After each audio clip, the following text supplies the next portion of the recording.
سورة الكهف. بسم الله الرحمن الرحيم. الحمد لله الذي أنزل على عبده الكتاب ولم يجعل له عوجا قيما لينذر بأسا شديدا من لدنه ويبشر المؤمنين الذين يعملون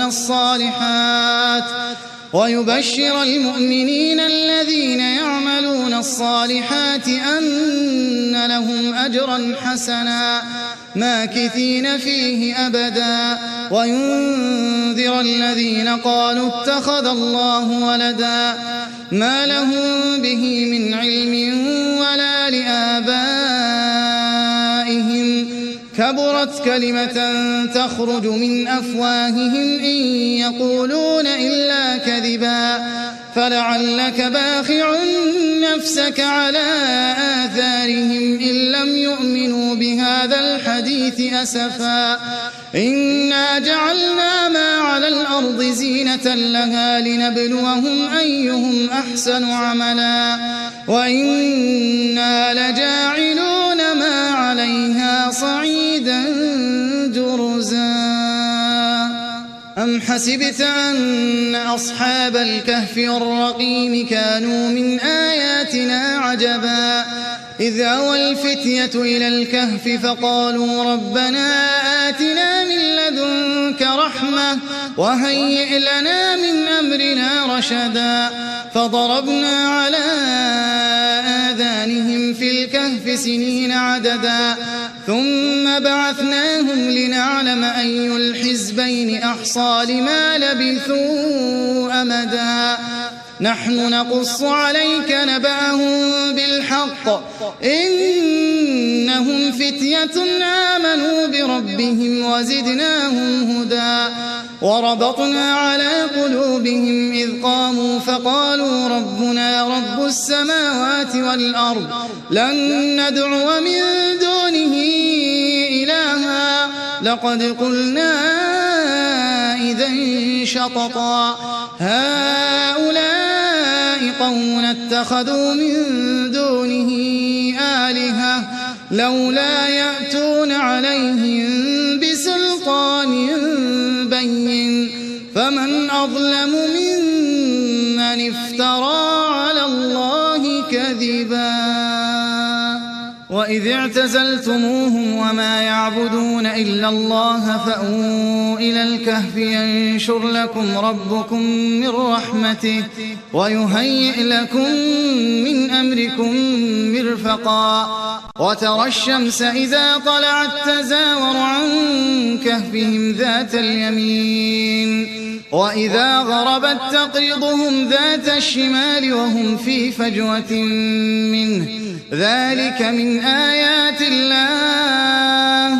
من يهد الله فهو المهتد ومن يضلل فلن تجد له وليا مرشدا وتحسبهم أيقاظا وهم رقود ونقلبهم ذات اليمين وذات الشمال وكلبهم باسط ذراعيه بالوصيد لو اطلعت عليهم لوليت منهم فرارا ولملئت منهم رعبا وكذلك بعثناهم ليتساءلوا بينهم قال قائل منهم كم لبثتم قالوا لبثنا يوما أو بعض يوم قالوا ربكم أعلم بما لبثتم فابعثوا أحدكم بورقكم هذه إلى المدينة فلينظر أيها أزكى طعاما فليأتكم برزق منه وليتلطف ولا يشعرن بكم أحدا إنهم إن يظهروا عليكم يرجموكم أو يعيدوكم في ملتهم ولن تفلحوا إذن أبدا وكذلك أعثرنا عليهم ليعلموا أن وعد الله حق وأن الساعة لا ريب فيها إذ يتنازعون بينهم أمرهم فقالوا ابنوا عليهم بنيانا ربهم أعلم بهم قال الذين غلبوا على أمرهم لنتخذن عليهم مسجدا سيقولون ثلاثة رابعهم كلبهم ويقولون خمسة سادسهم كلبهم رجما بالغيب ويقولون سبعة وثامنهم كلبهم قل ربي أعلم بعدتهم ما يعلمهم إلا قليل فلا تمار فيهم إلا مراء ظاهرا ولا تستفت فيهم منهم أحدا ولا تقولن لشيء إني فاعل ذلك غدا إلا أن يشاء الله واذكر ربك إذا نسيت وقل عسى أن يهديني ربي لأقرب من هذا رشدا ولبثوا في كهفهم 300 سنين وازدادوا 9 قل الله أعلم بما لبثوا له غيب السماوات والأرض أبصر به وأسمع ما لهم من دونه من ولي ولا يشرك في حكمه أحدا واتل ما أوحي إليك من كتاب ربك لا مبدل لكلماته ولن تجد من دونه ملتحدا واصبر نفسك مع الذين يدعون ربهم بالغداة والعشي يريدون وجهه ولا تعد عيناك عنهم تريد زينة الحياة الدنيا ولا تطع من أغفلنا قلبه عن ذكرنا واتبع هواه وكان أمره فرطا وقل الحق من ربكم فمن شاء فليؤمن ومن شاء فليكفر إنا أعتدنا للظالمين نارا أحاط بهم سرادقها وإن يستغيثوا يغاثوا بماء كالمهل يشوي الوجوه بئس الشراب وساءت مرتفقا إن الذين آمنوا وعملوا الصالحات إنا لا نضيع أجر من أحسن عملا أولئك لهم جنات عدن تجري من تحتهم الأنهار يحلون فيها من أساور من ذهب ويلبسون ثيابا خضرا من سندس واستبرق متكئين فيها على الأرائك نعم الثواب وحسنت مرتفقا واضرب لهم مثل الرجلين جعلنا لأحدهما جنتين من أعناب وحففناهما بنخل وجعلنا بينهما زرعا كلتا الجنتين آتت أكلها ولم تظلم منه شيئا وفجرنا خلالهما نهرا وكان له ثمر فقال لصاحبه وهو يحاوره أنا أكثر منك مالا وأعز نفرا ودخل جنته وهو ظالم لنفسه قال ما أظن أن تبيد هذه أبدا وما أظن الساعة قائمة ولئن رددت إلى ربي لأجدن خيرا منها منقلبا قال له صاحبه وهو يحاوره أكفرت بالذي خلقك من تراب ثم من نطفة ثم سواك رجلا لكن هو الله ربي ولا أشرك بربي أحدا ولولا إذ دخلت جنتك قلت ما شاء الله لا قوة إلا بالله إن ترني أنا أقل منك مالا وولدا فعسى ربي أن يؤتيني خيرا من جنتك ويرسل عليها حسبانا من السماء فتصبح صعيدا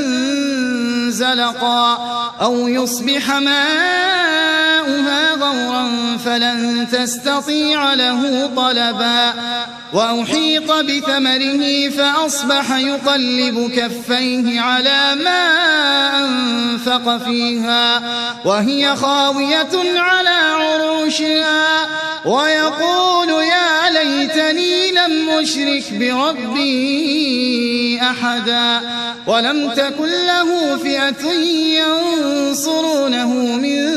دون الله وما كان منتصرا هنالك الولاية لله الحق هو خير ثوابا وخير عقبا واضرب لهم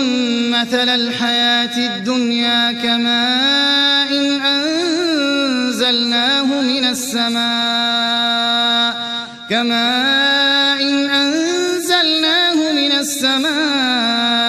فاختلط به نبات الأرض فأصبح هشيما تذروه الرياح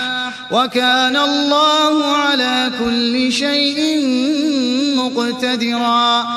المال والبنون زينة الحياة الدنيا والباقيات الصالحات خير عند ربك ثوابا وخير أملا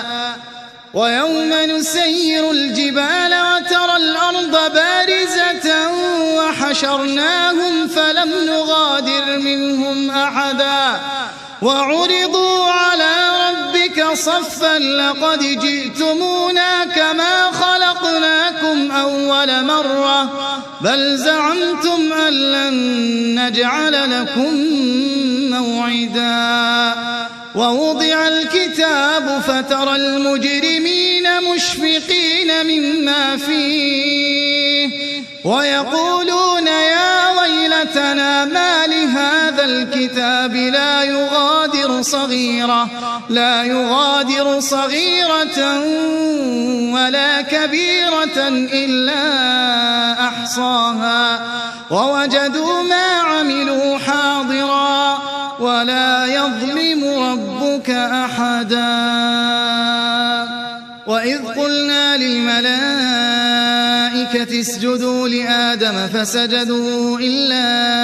إبليس كان من الجن ففسق عن أمر ربه أفتتخذونه وذريته أولياء من دوني وهم لكم عدو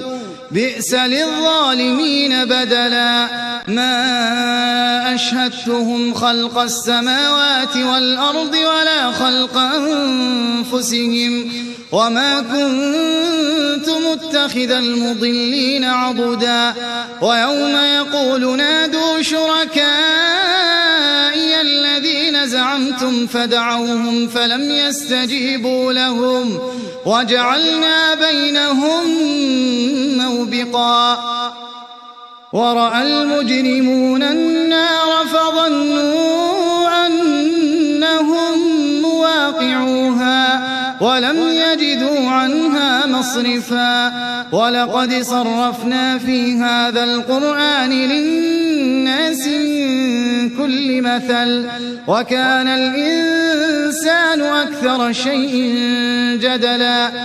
وما منع الناس أن يؤمنوا إذ جاءهم الهدى ويستغفروا ربهم إلا أن تأتيهم سنة الأولين أو يأتيهم العذاب قبلا وما نرسل المرسلين إلا مبشرين ومنذرين ويجادل الذين كفروا بالباطل ليدحضوا به الحق واتخذوا آياتي وما أنذروا هزوا ومن أظلم ممن ذكر بآيات ربه فأعرض عنها ونسي ما قدمت يداه إنا جعلنا على قلوبهم أكنة أن يفقهوه وفي آذانهم وقرا وإن تدعهم إلى الهدى فلن يهتدوا إذن أبدا وربك الغفور ذو الرحمة لو يؤاخذهم بما كسبوا لعجل لهم العذاب بل لهم موعد لن يجدوا من دونه موئلا وتلك القرى أهلكناهم لما ظلموا وجعلنا لمهلكهم موعدا وإذ قال موسى لفتاه لا أبرح حتى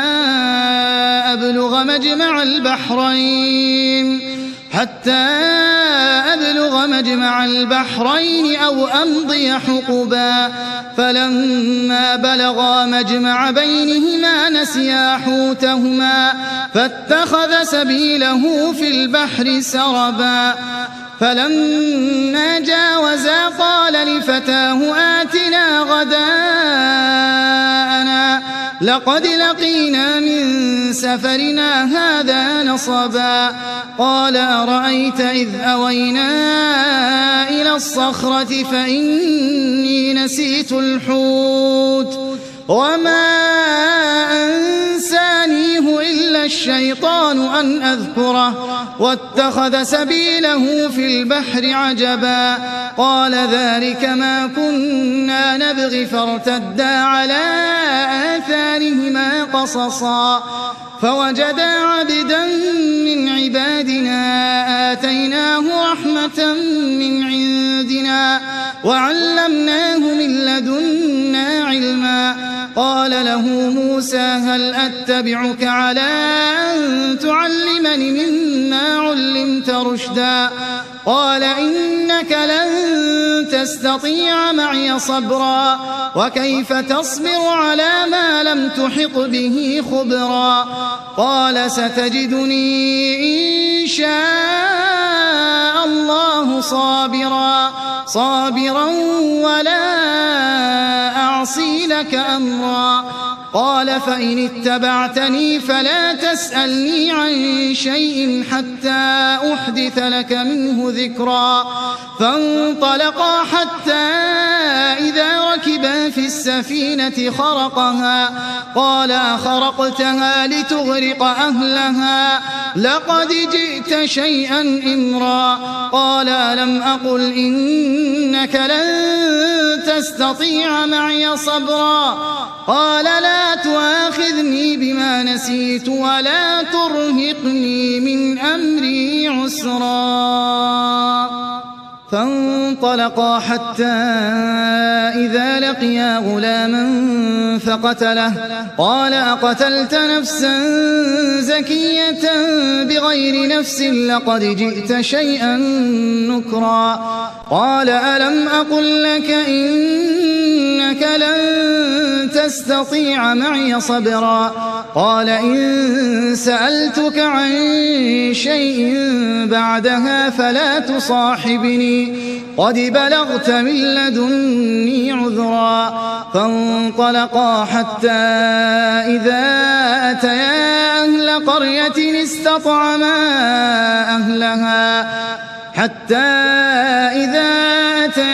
أهل قرية استطعما أهلها فأبوا أن فوجدا فيها جدارا يريد أن ينقض فأقامه قال لو شئت لاتخذت عليه أجرا قال هذا فراق بيني وبينك سأنبئك بتأويل ما لم تستطع عليه صبرا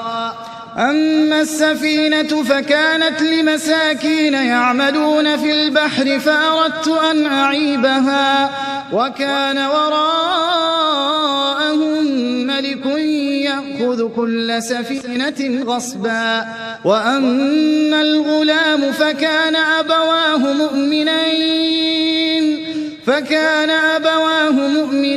فخشينا أن يرهقهما طغيانا وكفرا فأردنا أن يبدلهما ربهما خيرا منه زكاة وأقرب رحما وأما الجدار فكان لغلامين يتيمين في المدينة وكان تحته كنز لهما وكان أبوهما صالحا فأراد ربك أن يبلغا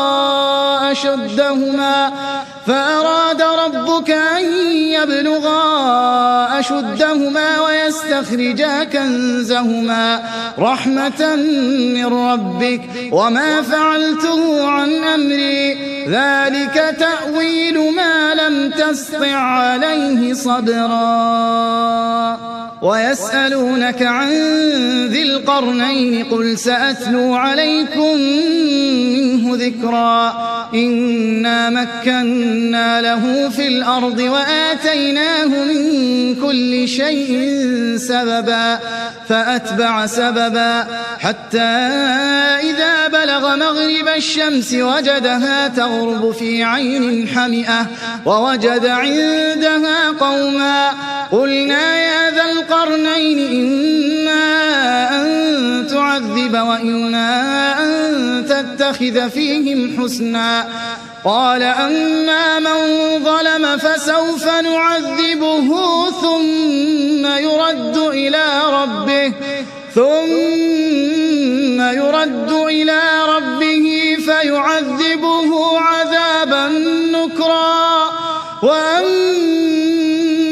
من آمن وعمل صالحا فله جزاء الحسنى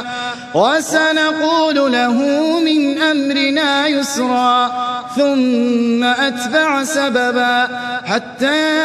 إذا بلغ مطلع الشمس وجدها تطلع على قوم لم نجعل لهم من دونها سترا كذلك وقد أحطنا بما لديه خبرا ثم أتبع سببا حتى إذا بلغ بين السدين وجد من دونهما قوما لا يكادون يفقهون قولا قالوا يا ذا القرنين إن يأجوج ومأجوج مفسدون في الأرض فهل نجعل لك خرجا على أن تجعل بيننا وبينهم سدا قال ما مكني فيه ربي خير فأعينوني بقوة أجعل بينكم وبينهم ردما آتوني زبر الحديد حتى إذا ساوى بين الصدفين قال انفخوا حتى إذا جعله نارا قال آتوني أفرغ عليه قطرا فما استطاعوا أن يظهروه وما استطاعوا له نقبا قال هذا رحمة من ربي فإذا جاء وعد ربي جعله دكا وكان وعد ربي حقا وتركنا بعضهم يومئذ يموج في بعض ونفخ في الصور فجمعناهم جمعا وعرضنا جهنم يومئذ للكافرين عرضا الذين كانت أعينهم في غطاء عن ذكري ذكري وكانوا لا يستطيعون سمعا أفحسب الذين كفروا أن يتخذوا عبادي من دوني أولياء إنا أعتدنا جهنم للكافرين نزلا قل هل ننبئكم بالأخسرين أعمالا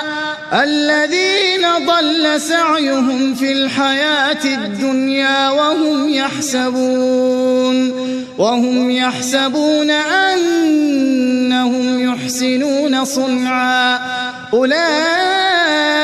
الذين كفروا بآيات ربهم ولقائه فحبطت أعمالهم فلا نقيم لهم يوم القيامة وزنا ذلك جزاؤهم جهنم بما كفروا واتخذوا آياتي ورسلي هزوا إن الذين آمنوا وعملوا الصالحات كانت لهم جنات الفردوس نزلا خالدين فيها لا يبغون عنها حولا قل لو كان البحر مدادا لكلمات ربي لنفد البحر قبل أن تنفد كلمات ربي ولو جئنا بمثله مددا قل إنما أنا بشر مثلكم يوحى إلي أنما إلهكم إله